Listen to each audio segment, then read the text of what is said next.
If you believe the dead should remain undisturbed, then you might want to stop watching now. Because what I am about to confess is not a legend told by frightened villagers or a rumor whispered between priests. It is something I helped create. And if you stay until the end of this account, you will understand why in the year 1893, in the Carpathian Mountains, men began digging graves, not to bury the dead, but to chain them down.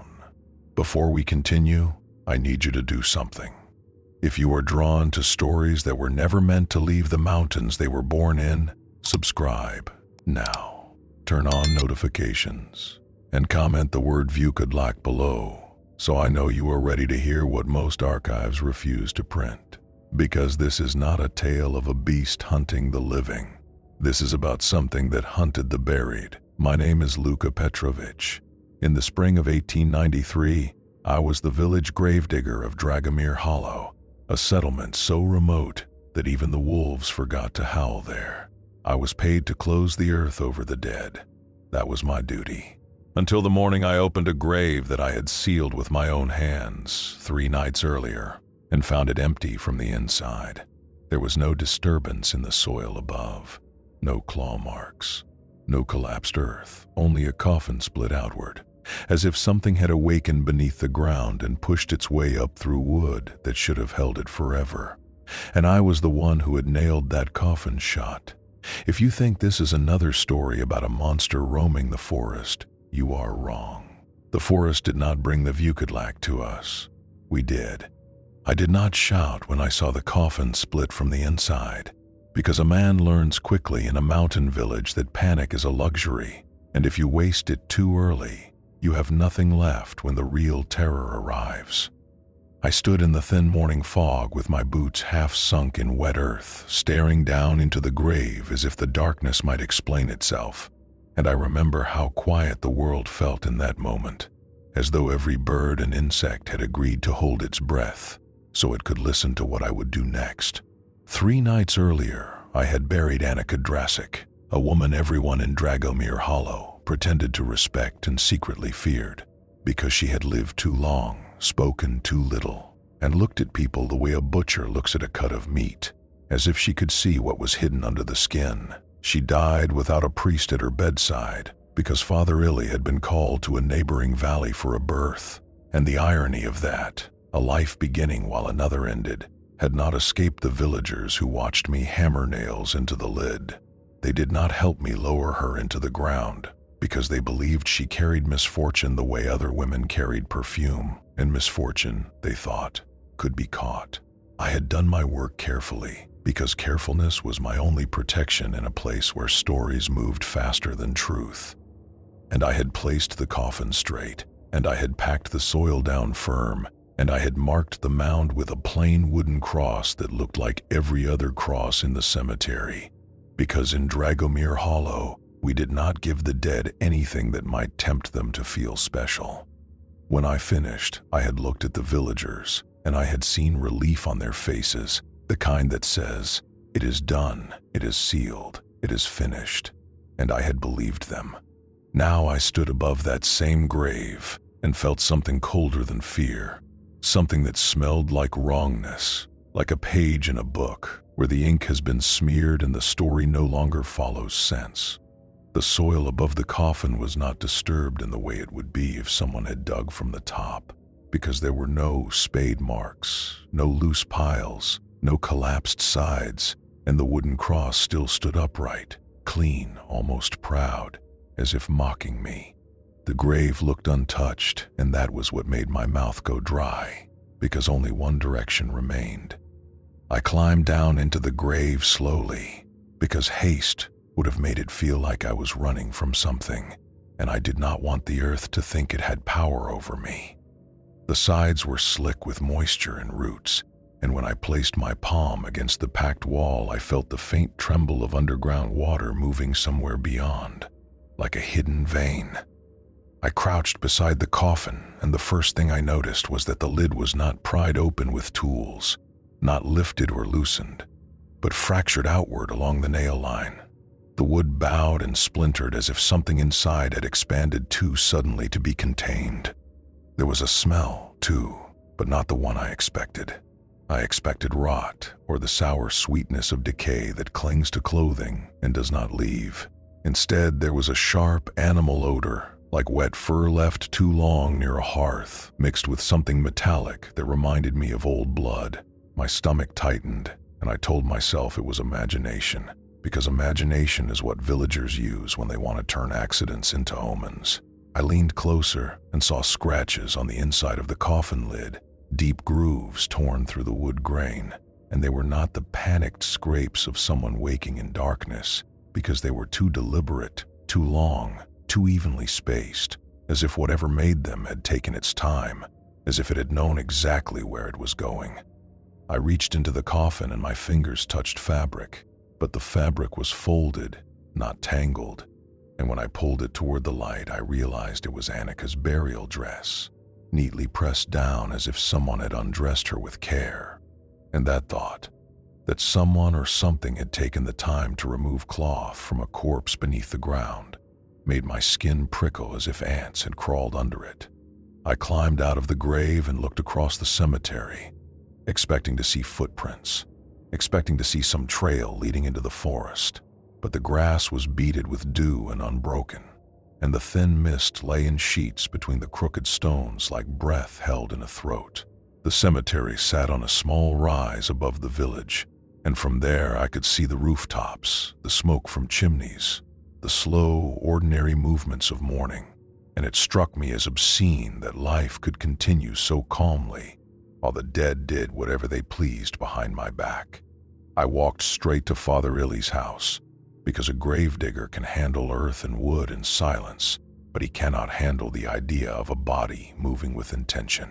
Father Illy opened his door with sleep still on his face, and when he saw mine, he did not ask if I had come for confession, because confession in our village was usually done in whispers, not in daylight, with hands that would not stop shaking.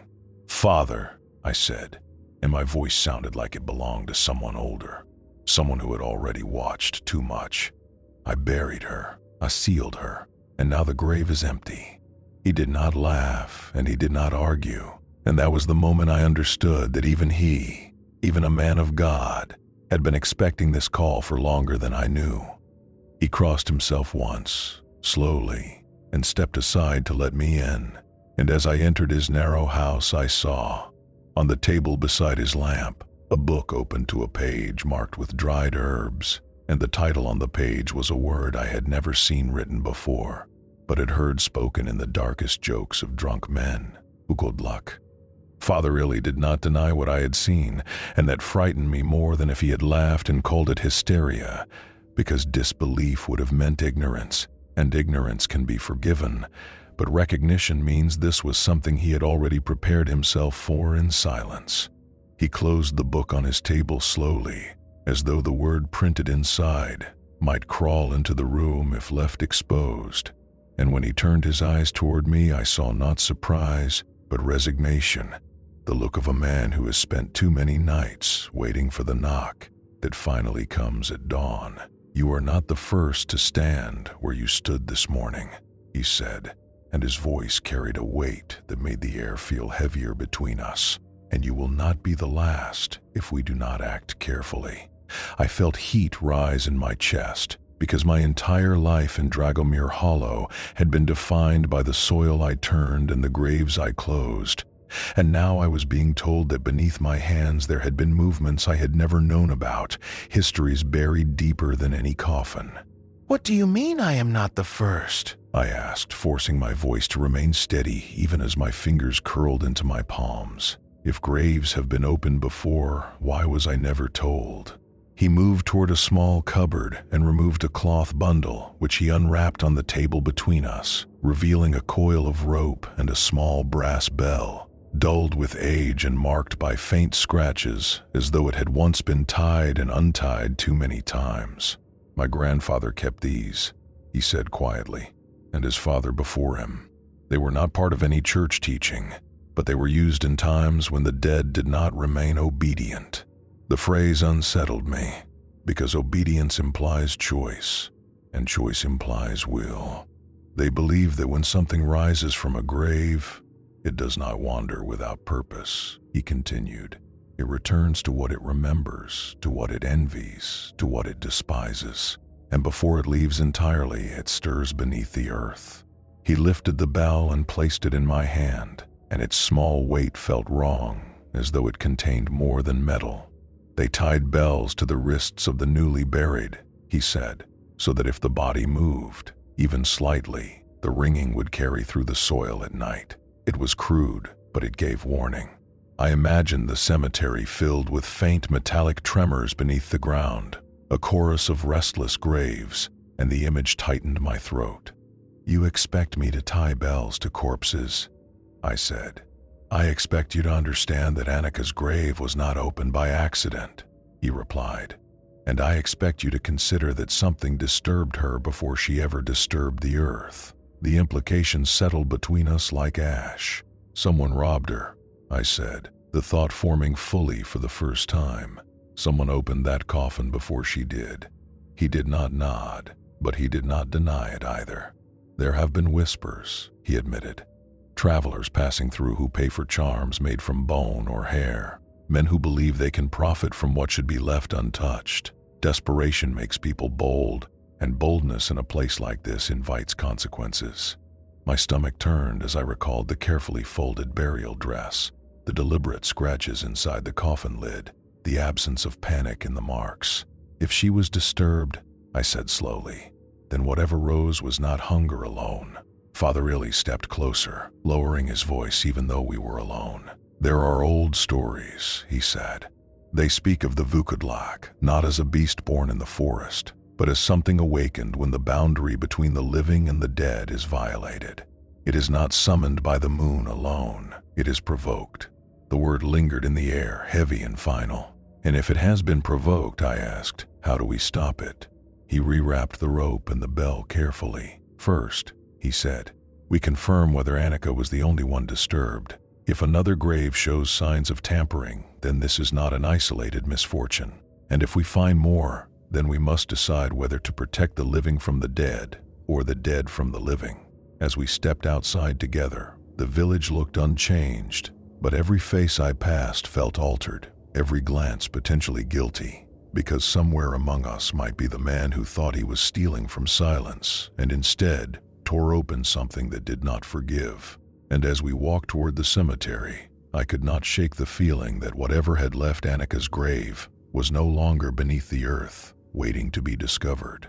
It was already walking. When Father Illy and I reached the cemetery again, the fog had thinned enough to reveal the full slope of the burial ground, and I felt a strange hesitation in my chest, not because I feared finding another empty grave, but because I feared finding nothing at all, which would mean Annika's absence was unique and therefore deliberate.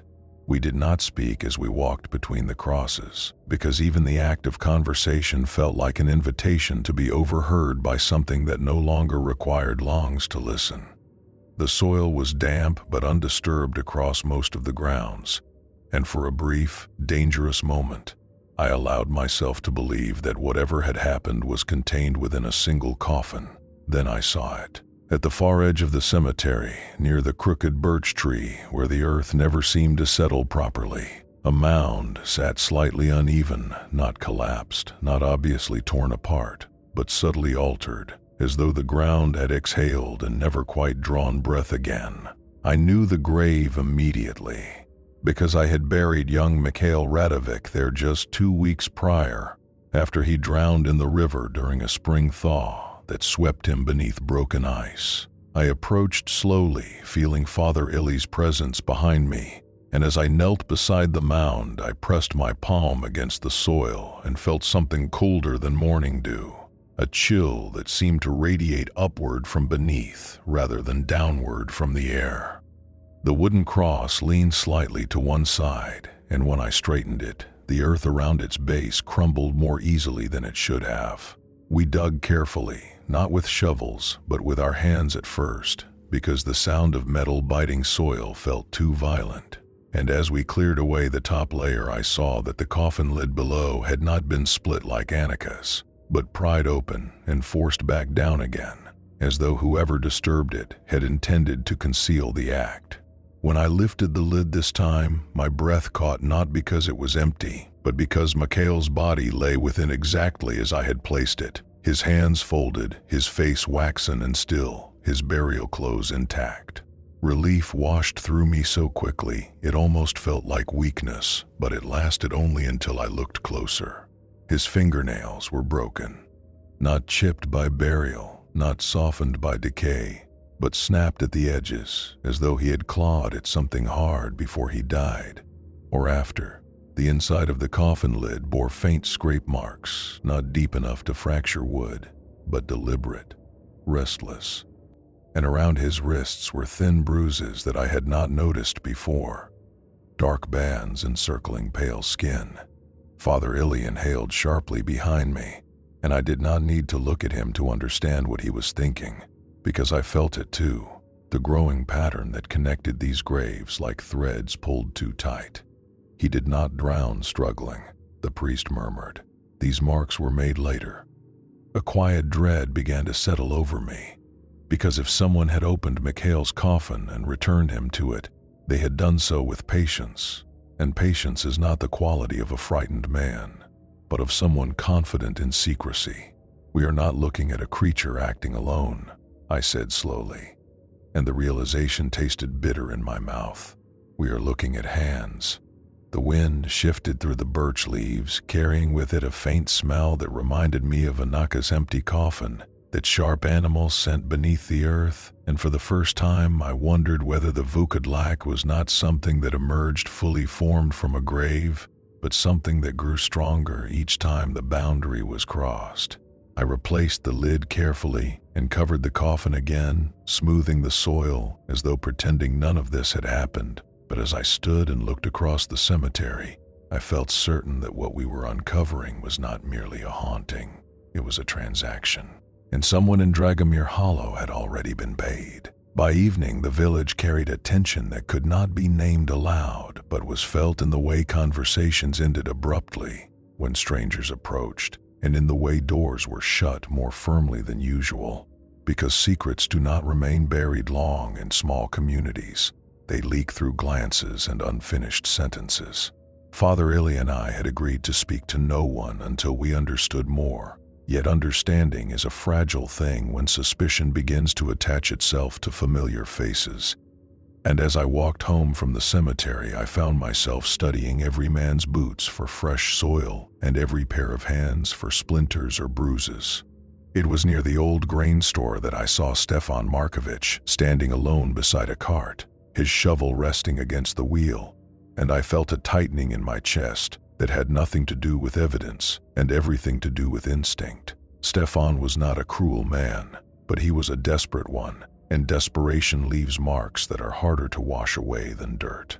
He greeted me with forced casualness, and I noticed immediately that his gaze did not linger, that it moved too quickly from my face to the ground and back again. "You have been busy at the cemetery," he said, and the words were light, but the knowledge inside them was not.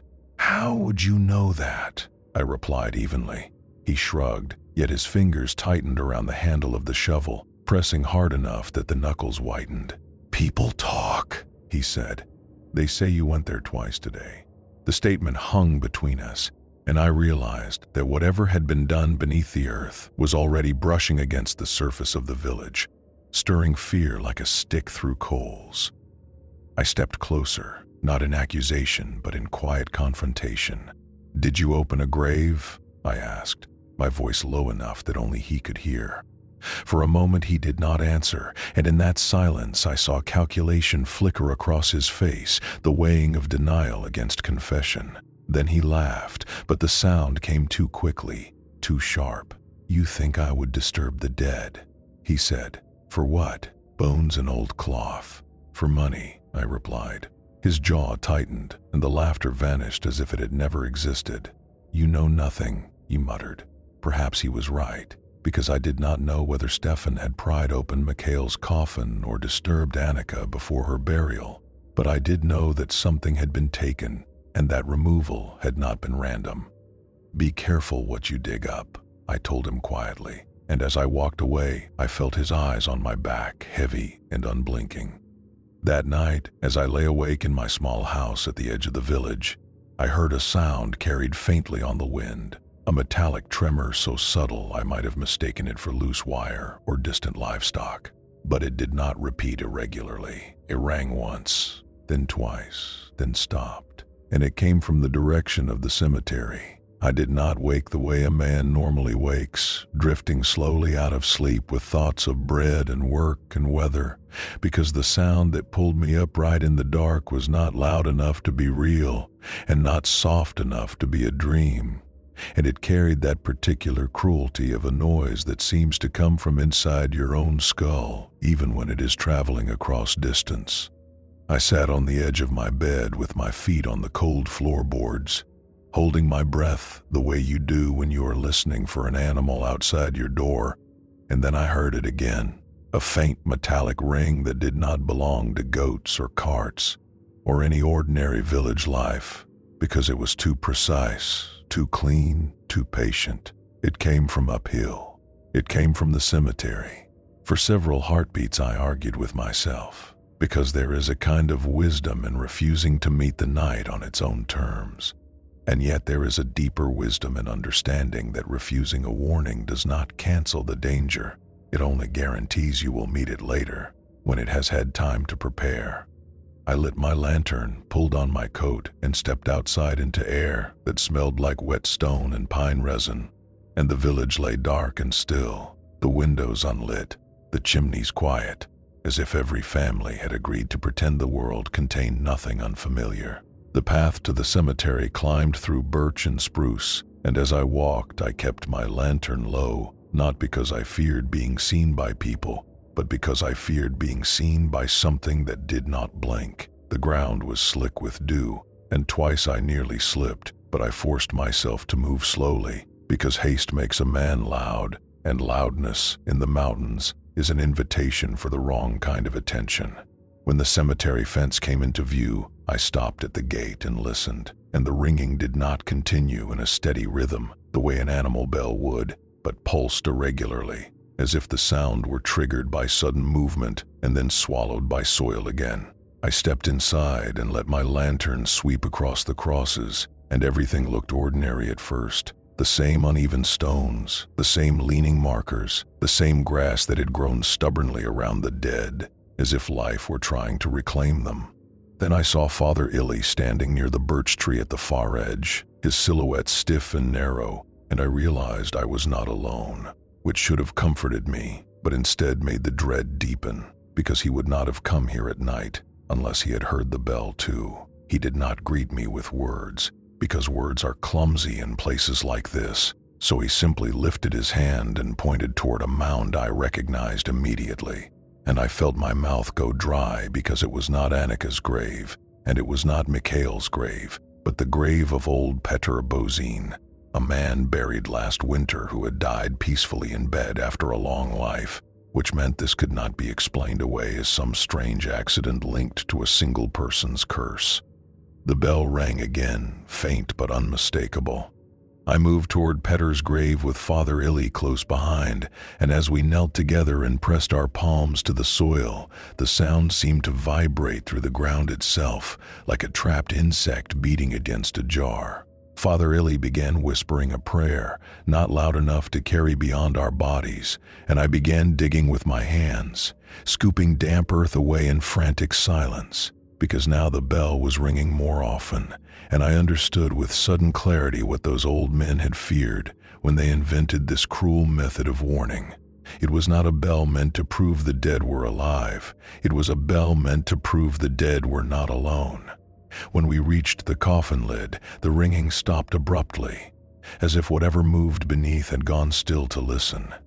I held the lantern closer, and in the thin light I saw fresh tool marks on the wood, not old nails and age splits, but clean prying scars, the kind made by a crowbar or an axe blade used carefully.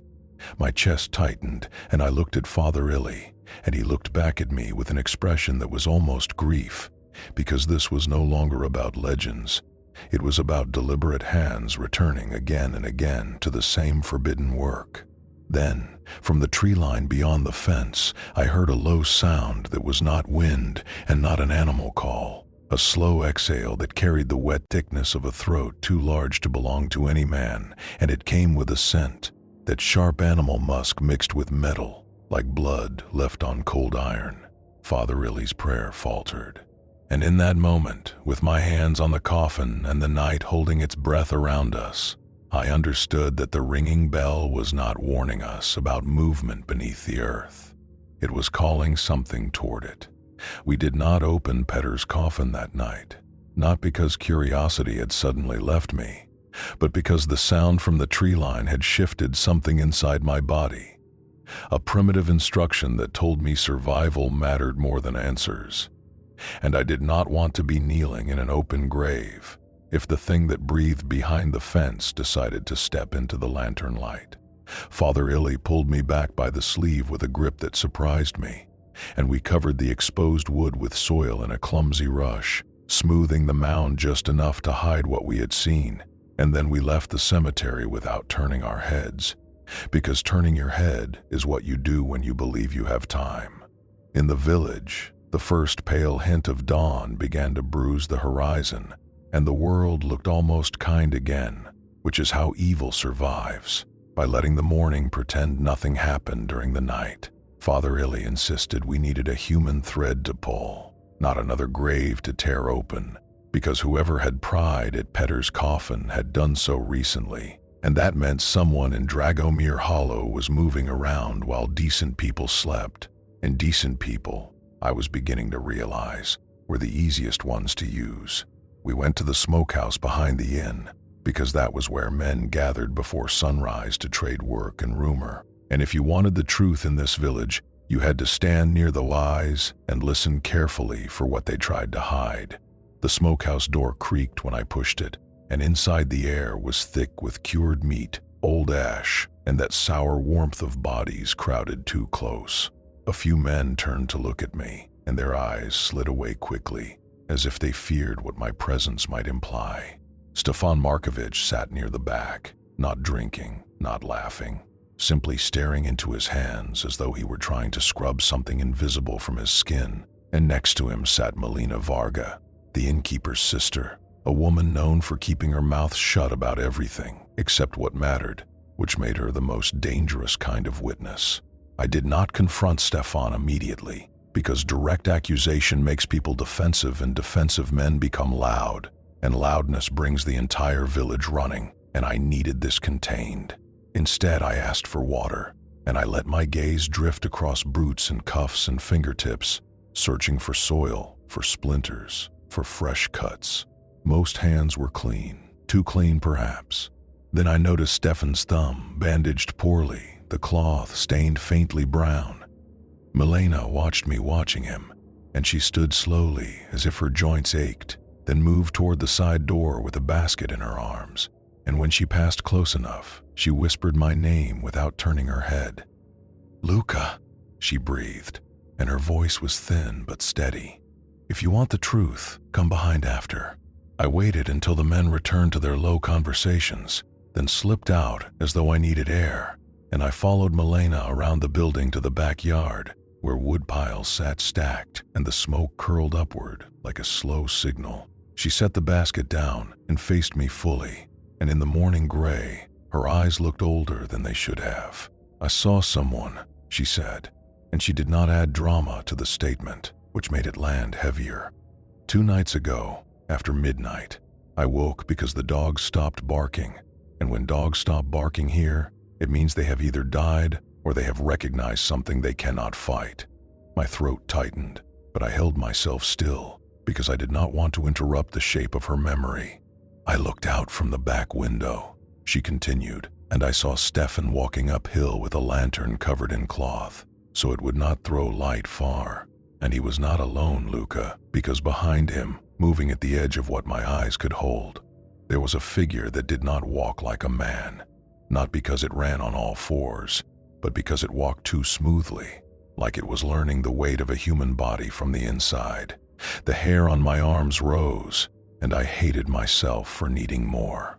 "Did you see its face?" I asked. Milena swallowed, and her gaze flicked toward the tree line as if the answer might be standing there. I saw its shoulders, she said, and her voice tightened with effort, and they were too broad.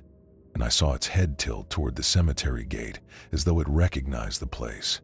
And I heard a sound that was not a howl, not a roar, but a kind of pleased breath, like someone savoring the smell of bread before they eat. I felt cold spread through my ribs. "And Stefon," I whispered. Milena's eyes narrowed, and the next words came out like confession. "He carried a sack," she said, "and when he came back, the sack was heavier, and his hands were shaking like he had touched something that had touched him back." She stared at me as if begging me to understand what she could not name directly. "In this village," she said softly, "men think they can steal from graves and call it necessity. But whatever is moving now, Luca, it is not necessity."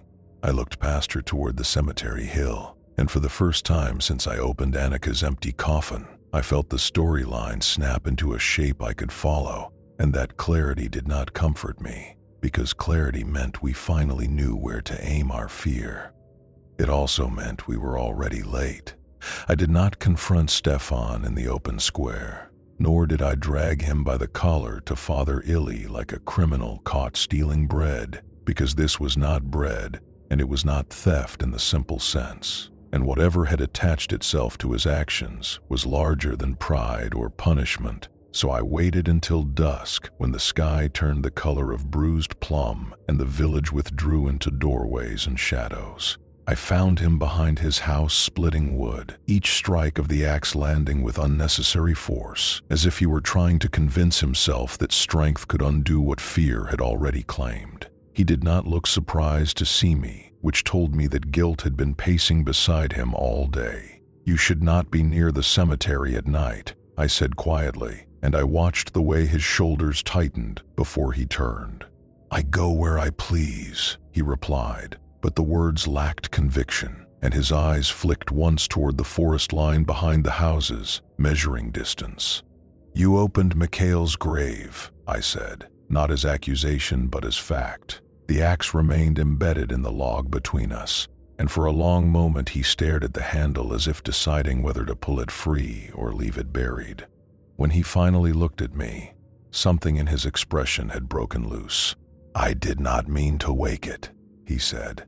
The sentence was so immediate, so stripped of denial, that I felt a wave of cold clarity settle over me. "What did you take?" I asked. His mouth trembled once before he answered. "Teeth," he said. "Annika's teeth. The old woman had gold set in them years ago when her husband worked in the mines, and a trader passing through last month told me such things could be melted and sold in the next valley. And I thought if the dead feel nothing, then no harm is done." He laughed weakly at his own logic, but the sound cracked halfway through. "I went the night after she was buried," he continued, and each word seemed to scrape him raw. "I pried the lid open, and I removed what I needed, and she did not move then. Luca, she lay as you placed her, and I told myself it was finished." The forest behind us shifted with wind, and I felt as though it were listening. "But 2 nights later," Stefon whispered, "I woke because something stood outside my door, and I swear to you it did not knock.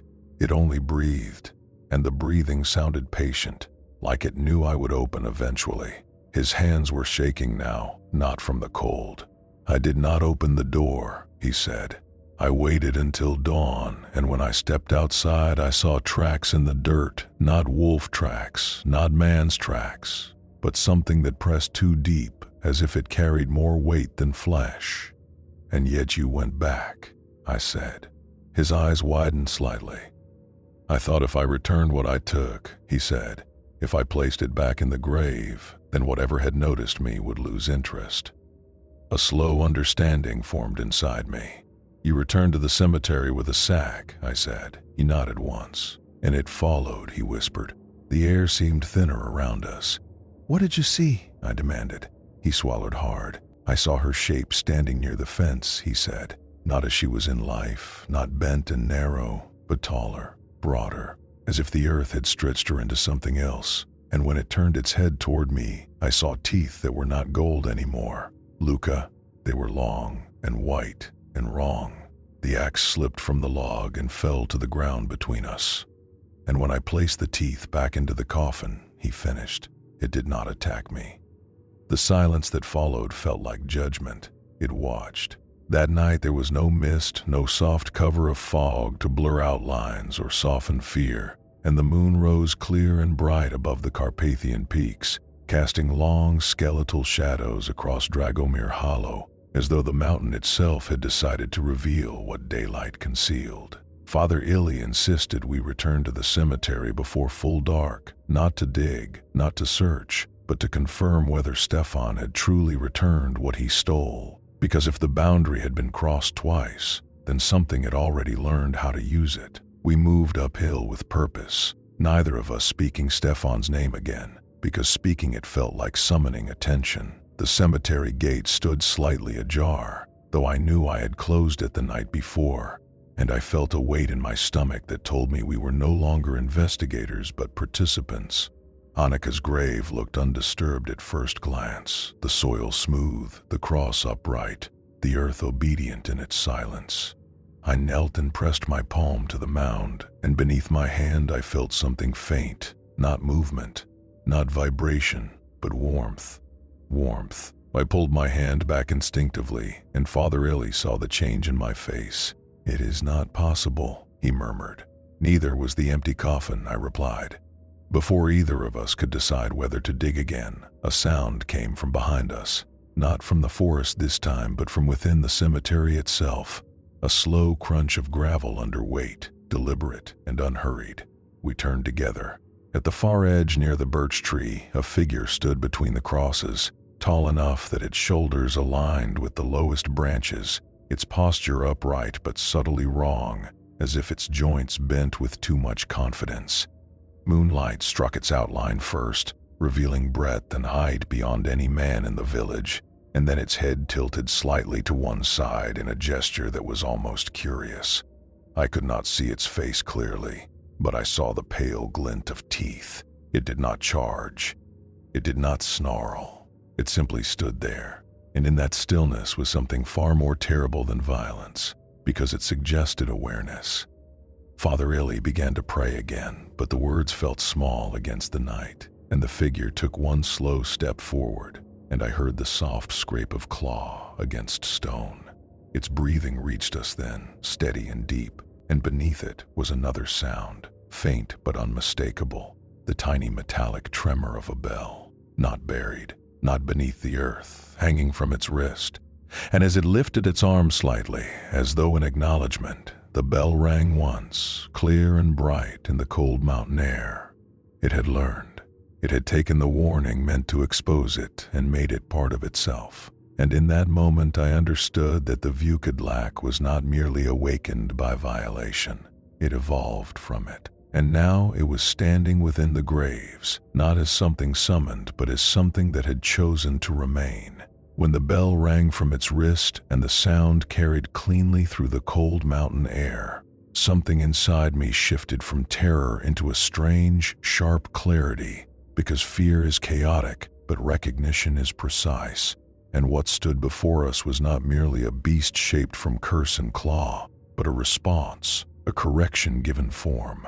The Vukodlak did not lunge. It did not bare its teeth in mindless hunger. It watched us. Moonlight revealed the shape more fully now, and I saw that its frame was not entirely animal nor entirely human, but stretched between both states, as though it occupied a place neither world claimed completely. Its arms were too long for a man, its shoulders too broad, and yet it stood upright with unsettling ease, as though the posture of a human body had been practiced and mastered. The bell tied around its wrist hung from a strip of leather darkened by moisture, and as it shifted its weight, the metal trembled faintly, not by accident but with intention. Father Illy's prayer faltered when the creature took another slow step forward, and I felt the priest's fear beside me like heat from a dying fire. I did not move backward, though instinct urged me to, because something in the Vukodlak's stillness told me this was not the moment of attack, but of judgment. "You took what was not yours," I said, though my voice sounded distant in my own ears. and I was not sure whether I was speaking to Stefon's guilt, to the creature itself, or to the mountain that seemed to hold its breath around us. The head tilted again, and in that motion, there was recognition, as if it understood language, not through words but through weight. "You were disturbed," I continued, forcing myself to remain upright, even as my pulse pounded in my throat. "And we are responsible."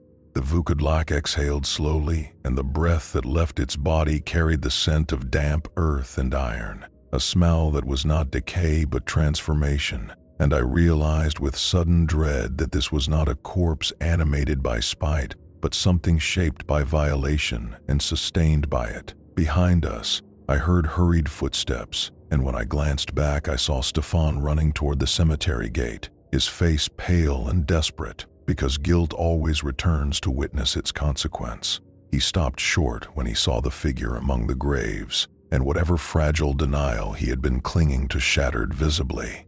"I brought it back," he shouted hoarsely. I returned the teeth. The Vukodlak turned its head slowly toward him, and for the first time I saw its eyes clearly in the moonlight, not glowing with supernatural fire, but reflective and aware, like polished bone catching light. "You returned gold," I said quietly to Stefon. "You did not return what you broke." The creature began to move then, not toward us, but toward Annika's grave, and it knelt with a motion that was almost reverent. Its long fingers pressed into the soil, and the bell rang once as its wrist bent. The earth seemed to respond, loosening slightly under its touch. It was not trying to escape the graveyard, it was claiming it. And I understood then that the Vukodlak was not hunting randomly through forest and village. It was anchoring itself to the place of its disturbance, feeding not on flesh, but on the fracture between the living and the dead. "If it remains," Father Illy whispered, "this ground will never rest again." The creature stood once more and looked between Stefon and me, and in that gaze there was no rage, only expectation, as if waiting for us to decide what we were willing to surrender. We did not fight it, because there are moments when violence would only confirm what has already gone wrong, and I knew with a certainty that felt older than my own bones that striking at the Vukodlak would not end it, but strengthen it, because it was not sustained by blood, but by imbalance. Stefon fell to his knees in the gravel, his voice breaking as he begged for forgiveness, not from God, not from the village, but from the thing that watched him without blinking. "I was desperate," he cried. "I thought the dead would not care." The Vukodlak stepped closer to him, and I felt Father Illy tense beside me. But the creature did not tear him apart as any simple monster would have done. Instead, it reached out slowly, and its long fingers hovered inches from Stefon's chest, not touching, not striking, but measuring. In that suspended second, I understood what the bell had become. It was no longer a warning tied to a corpse. It was a marker, a signal of who had crossed the line. The bell rang once more, and Stefon's body convulsed as though something unseen had pressed through him, not entering, not possessing, but imprinting. His scream was not one of physical pain, but of recognition, as if he suddenly saw himself reflected in something he could not deny. Then the Vukodlak withdrew its hand. Stefon collapsed forward onto the gravel, shaking, alive. The creature turned its head toward me, and for a long moment our eyes met, and in that gaze I felt no hunger, no hatred, only a cold understanding that this valley now belonged to a different order of balance. Slowly, deliberately, the Vukodlak stepped backward toward Annika's grave, and as it did, the soil beneath its feet shifted, loosening like sand under tide. Its form seemed less solid with each movement, not dissolving into mist, not vanishing in light, but folding into the darkness between earth and root. The bell rang one final time, then silence. The graveyard stood still beneath the moon, and where the creature had stood, there was only undisturbed soil. Stefon lay breathing on the ground, his eyes wide and emptied of arrogance, and Father Illy lowered himself beside him, whispering prayers that felt small but sincere. By dawn, the village would wake to rumors, and we would tell them only what they needed to know, that graves had been disturbed, that they would not be disturbed again, and that the mountain does not tolerate theft without consequence. But I know something the others do not. When I walk past the cemetery now, I sometimes hear a faint metallic tremor carried by wind, not from beneath the earth, but from within it, as if something still moves slowly in the dark, not hunting, not raging, but waiting. Waiting for the next boundary to be broken. If you believe monsters are born in forests, you are mistaken. They are born in moments when we decide that the rules between the living and the dead no longer apply. And if you have listened this far, if you have followed me through Dragomir Hollow and stood with me beneath that moon, then you understand that some horrors are not ended by fire or blade. They are contained by restraint. Subscribe if you believe some stories should never be forgotten. And tell me in the comments what you would have done in my place. Would you have struck it? Or would you have buried your own guilt and hoped the bell never rang for you?